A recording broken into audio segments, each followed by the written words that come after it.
The title is not an exaggeration. It is not hyperbole, and it is not a matter of opinion, but straight fact. This movie is absolute perfection. And I don't mean it metaphorically, or rhetorically, or poetically, or theoretically, or in any other fancy way. It's perfect. Straight up. Now let's talk about why.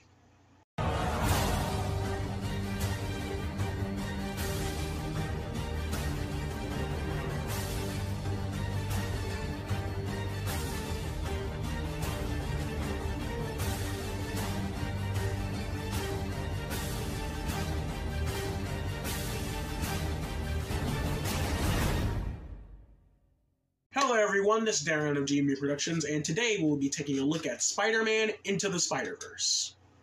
Spider-Man Into the Spider-Verse is a Sony Pictures animated film loosely based on the Spider-Verse comic storyline.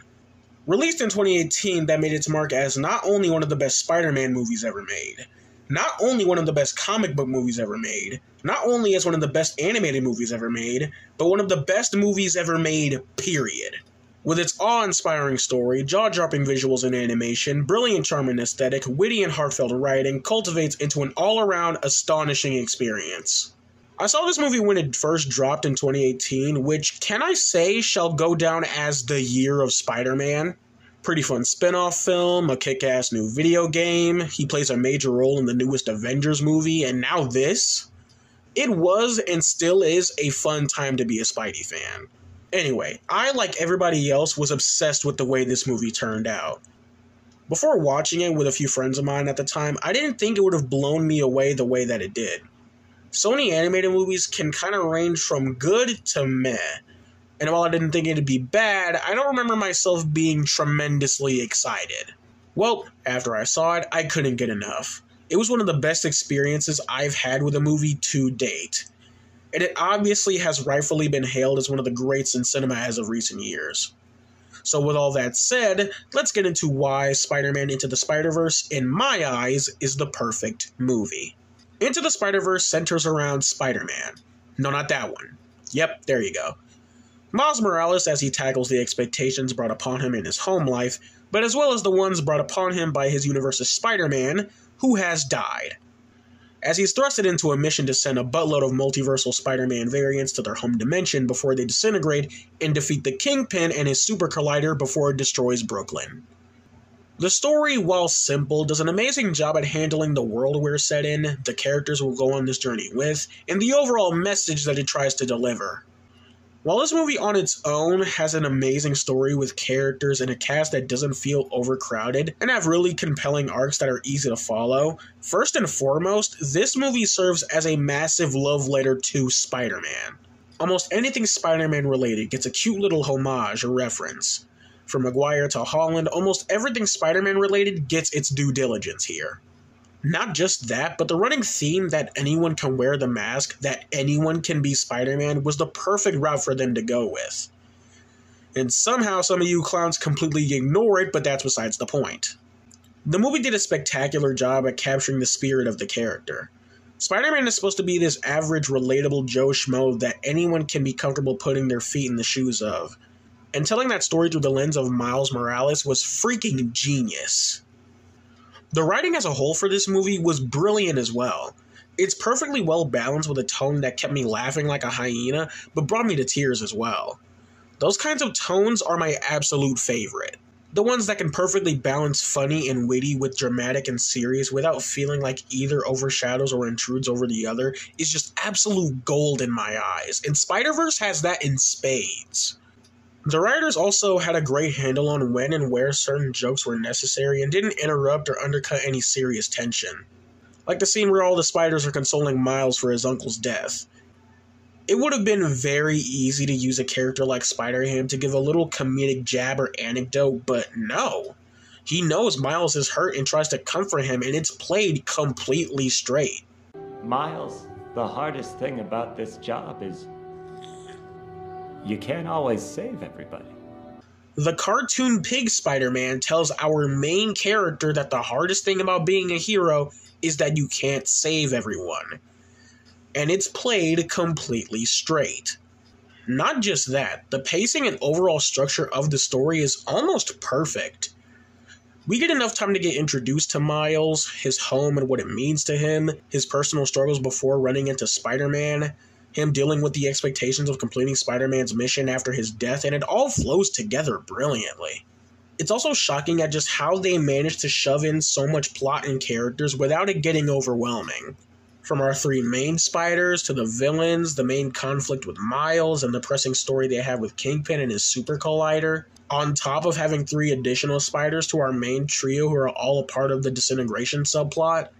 On paper, it all sounds cluttered as hell, but it somehow all works with each other. The writing and dialogue as well has a very human element, I should say. What I mean when I say that is almost every character and their relationship and dynamic with each other, like Miles' conflict with his dad or his relationship with Uncle Aaron, it all feels super natural. No dynamic or conflict feels forced, and every character is allotted a great amount of screen time and development.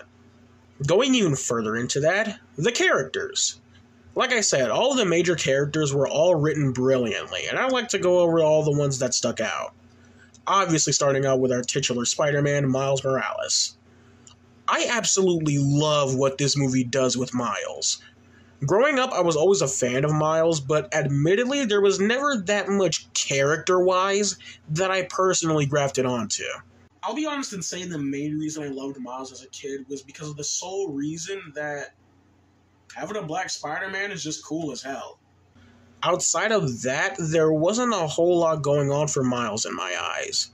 It probably didn't help that the main amount of Miles content I consumed was from this shit, but that's besides the point. I'm not one of those who thought he was just Black Peter Parker, but at the same time, back then, I wouldn't entirely disagree when anyone told me that. I say all of that to emphasize just how brilliantly they handled Miles in this movie. Miles in this movie is given a lot more charisma than other iterations. He's smart like other versions, but they gave him just a bit more attitude, I should say, which goes a long way in helping him stand out. He's far more confident and outgoing, and I love how they made him an artist and how it's used throughout the story. In that it's a great expression of Miles' identity and personality, to the point where it's even grafted into the way Miles makes his suit, which is still the best Miles suit to date. The new one looks like ass, you cannot change my mind. A moment ago, I briefly brought up expectations. That being a not-so-subtle theme in the movie as well, is highlighted in not just the expectations of being Spider-Man, but the expectations that are set by Miles' parents as well. It all kind of blends together in a cool and unique way. It's told and showcased in a way to where it's not just solely focusing on one single aspect between the Spider and home life, and I think it's handled really well.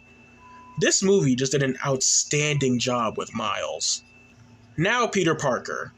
The two main ones. Yeah, the Peter and Miles universe serves only one purpose, and that's to die. But it's handled fairly well. Heck, if anything, this Peter and the second Peter B. Parker kind of work in tandem with each other. In the beginning, we're introduced to Peter Parker in his 10 years of being Spider-Man. He's at the top of his game. Everything's going great. And then he dies. And in comes Peter B. Parker, who's the opposite in every conceivable way. He's far older and in his career for far longer. He's jaded, he's cynical, he's far worse on his luck. No wife, dead aunt, crusty dusty apartment, the whole 9 yards. Peter B. has been hailed as one of the best iterations of Peter Parker by fans, and for good reason. Despite him not taking center stage of the story, this movie excelled at giving us an older Peter Parker that breaks the confines of the status quo that Marvel likes to keep him in. I am speaking more for the hardcore fans of the comics on that end, but even ignoring that, between the cartoons and movies, we rarely leave that high school or college time period for Peter. And even I, who occasionally pops in and out of comic storylines, can appreciate that they went this route. At this point in his life, while he hasn't completely given up on being a hero, he's just emotionally checked out as far as life itself goes. It's only through teaching Miles he's able to get back into the swing of things to just get his shit back together, and it's compelling as hell. Peter B. was a great addition to the film, and an excellent glimpse at a future Peter Parker I'd love to see more stories take cues from. Gwen is fine for the film. If there's one thing I can say that I have a problem with regarding her is her strange placement in the story. The movie explains that when all the spiders get zapped to Miles' dimension, she was zapped, from my understanding, several weeks back in time to before Peter died, which is how she infiltrated Vision's academy and met up with Miles. Why they felt the need to give her this convoluted backstory, I have no idea. Another thing that bugs me is just a bit of missed opportunity. Like in the little recaps the movie does when introducing a new spider, which I absolutely love and adore, giving us Gwen's origin and seeing that she lost her Peter Parker, we never get a moment of her coming to grips with meeting another Peter in the way we got with Peter meeting this universe's Aunt May. Not a massive issue, just a missed opportunity that's easy to overlook. As a whole, Gwen's character is fine. She doesn't have that much to do compared to Peter and Miles, but she has a good rapport with them, especially Miles. I haven't consumed any Spider-Gwen or Ghost Spider media, if I'm being honest, but I just love the sarcastic wit she brings to the table. I can't get enough of it. Penny Parker, Spider-Ham, and Spider-Noir don't serve that big of a narrative purpose other than showing glimpses of the broader Spider-Verse, as well as to just let the animators flex with different animation styles, but we'll get to that later. But on the villain side of things, again, things are fairly simple, but they all work well within their simplicity. Characters like Tombstone and Scorpion are just typical henchmen. Green Goblin? Yeah, I ain't touching that shit with a 10-foot pole. Doc Ock is...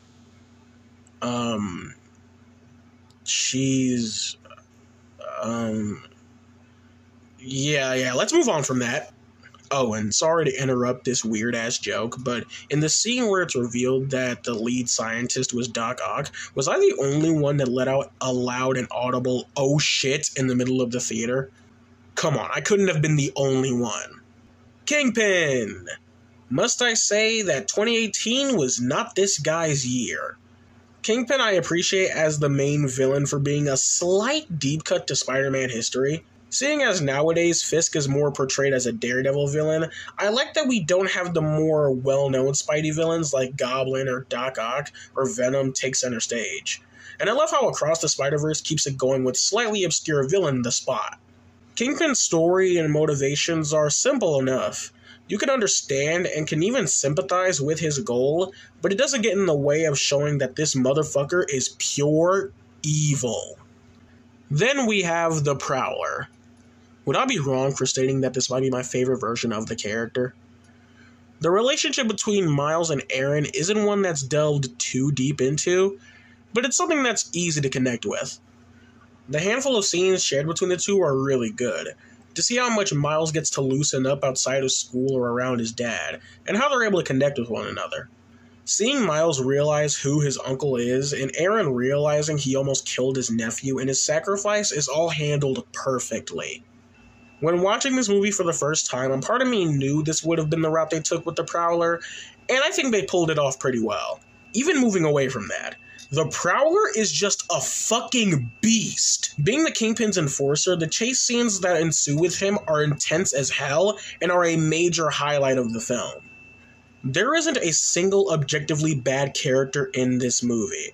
The ones that have a lot going for them all have really intriguing and compelling storylines that are a treasure to go through. And even the simpler ones are utilized perfectly and don't do anything to intrude on the plot at hand. And it's all backed up brilliantly by the all-star voice cast. Each member of this stacked-ass cast does an amazing job. The writing and the cast work really well together, with everyone doing a perfect job at bringing these characters to life. Let's go over the standouts. Shameik Moore has probably become my definitive Miles voice. From the few I've heard, like Donald Glover and Ultimate Spider-Man, and I'm not even going to bother trying to pronounce his name, in the Insomniac games, Moore is just the easiest for me to gravitate towards. Einstein said time is relative, right? Maybe I'm not late. Maybe you guys are early. I know you snuck out last night, Morales. Play dumb. Who's Morales? Not that dumb. I gotta make Kingpin pay. You have to let me make him pay. Thank you for your bravery tonight. I love you. Chris Pine as the Peter in Miles' dimension was always a weird casting choice for me. I don't know if I'm the only one who thinks this, but why does the Peter who's in his mid-20s sound older than the Peter in his mid-40s? I thought I was the only one. You're like me. I don't I don't think you have a choice, kiddo. You're gonna be fine. I can help you. If you stick around, I can show you the ropes. Here's lesson number 1, kid. Don't watch the mouth. Watch the hands. So how do we retrace Peter's steps? That's a good question. What would I do if I were me? Maybe the deeper voice is just throwing me off, but he sounds fine. Jake Johnson as Peter B, on the other hand, was perfect casting. The disheveled and bitter middle-aged Spidey was an amazing choice for the film, and Johnson did a great job at bringing that to life. Look, I'm not looking for a side gig as a Spider-Man coach. I got a lot going on in my dimension, like a lot. With great power comes Don't great... you dare finish that sentence. Don't do it. I'm sick of it. Haley Steinfeld was a great choice for Gwen. Again, she doesn't have a lot of room to shine, but I think she did a pretty good job. Hey guys. Wanda? It's Gwen, actually. Look, I've seen him in action. He's got potential. I think he's gonna get us home. I like your haircut. You don't get to like my haircut. Nicolas Cage plays Spider-Man Noir. Do I even need to say why that's so fucking cool? He's written with a great amount of over-the-top edge that is perfect for Cage to utilize, and I can't get enough of him. Wherever I go, the wind follows. And the wind, it smells like rain. Sometimes I let matches burn down to my fingertips just to feel something, anything. Oh. Can you close off your feelings so you don't get crippled by the moral ambiguity of your violent action? John Mulaney was the perfect choice for Spider-Ham. I think he's cartoony enough to handle any performance he's needed for, and I really enjoyed him here. This could literally not get any weirder. It can get weirder. I just washed my hands. That's why they're wet. No other reason. And Kimiko Glenn was really fun as Penny Parker. In New York in the year 3145, I have a psychic link with a spider who lives inside my father's robot. And we're best friends. Forever. I never knew until writing this script that Liev Schreiber, motherfucking Sabretooth from X-Men Origins Wolverine, voices Kingpin in this movie. Needless to say, he was great in the role. You like my new toy? Cost me a fortune, but hey, can't take it with you, right? I'd say it's nice to see you again, Spider-Man, but it's not. Hey, Kingpin, how's business? Booming! I can't wait to kill one more Spider-Man.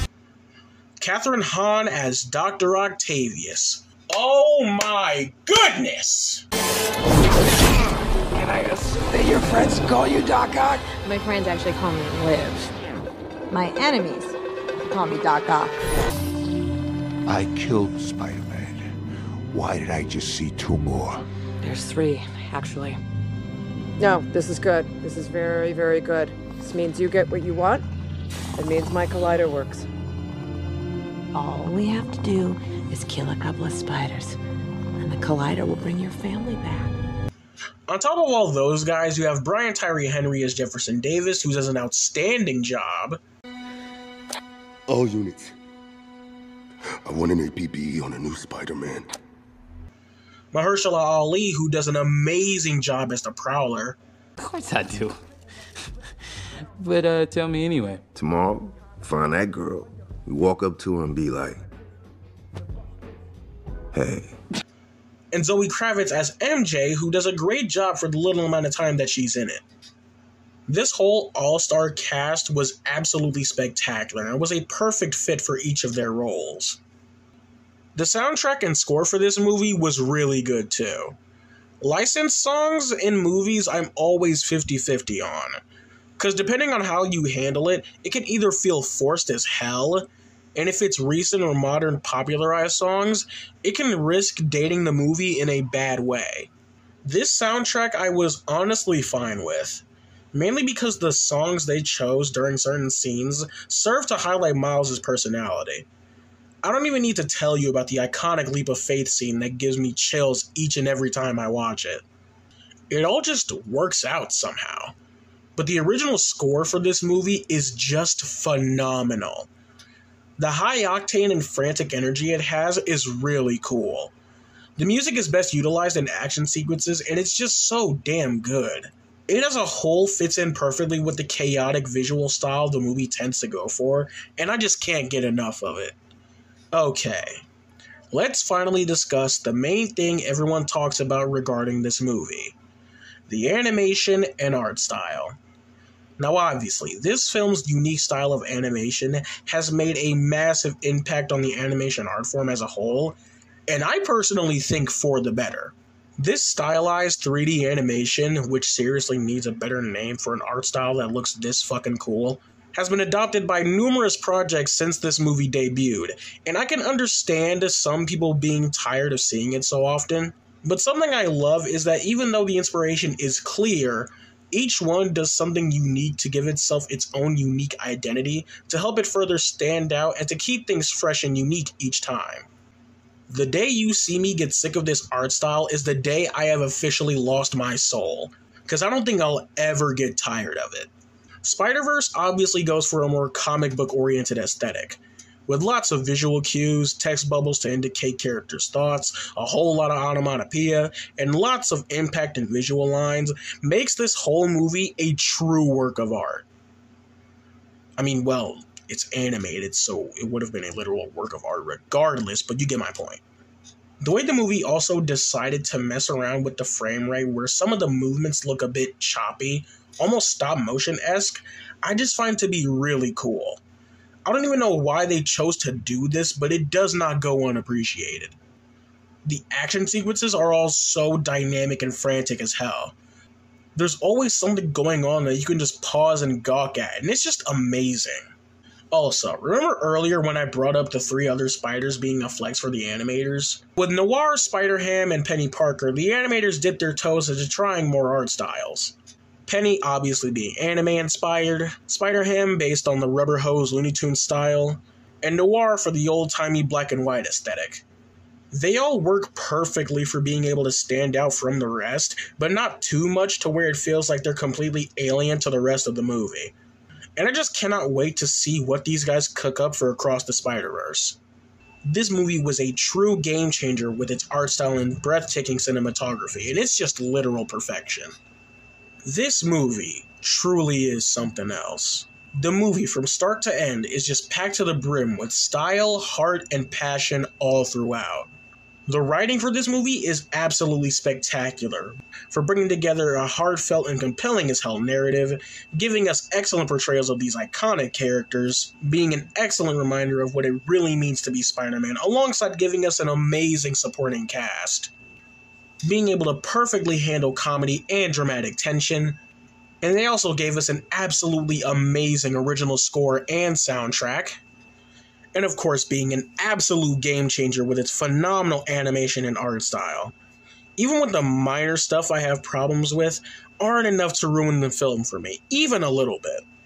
All of that is why I feel Spider-Man Into the Spider-Verse is the perfect movie. So, with all that said, if you agree or disagree with anything I've said in this video, let me know right down there in the comments below. Also, be sure to like and subscribe. This is Darren of GNB Productions, and take care.